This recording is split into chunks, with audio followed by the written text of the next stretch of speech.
me address your first question, which is that it's bogus.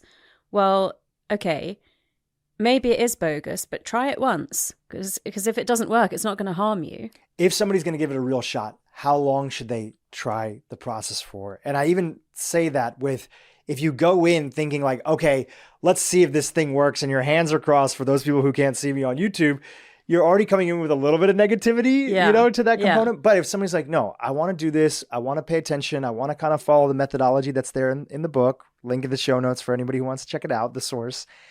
What is a good amount? What is some time? You're saying try it. What is an appropriate amount of time to give this a shot? Mm-hmm.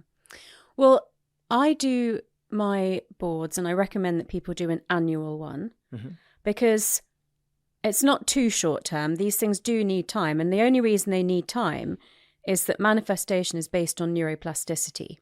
And that means that you have to change a neural pathway in your brain. And that takes time.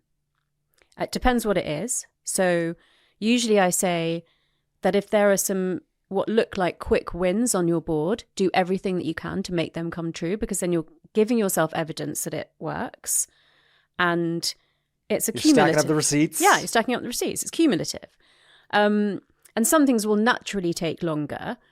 But if you're still staring at this board and there's absolutely nothing on it that's happening, then that can be quite demotivating, and it's really important to stay motivated. But I do want to say as well that although I'm a huge advocate of action boards, it isn't the only way that you can manifest. And there are some ways that may be more appealing to people with more masculine energy or who are less spiritual. And so an obvious one is a list.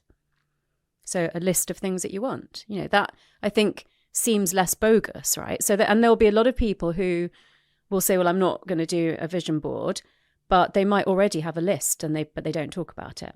Yeah. Or they have a list and they do talk about it. And then there's a small group of people who neurologically cannot visualize.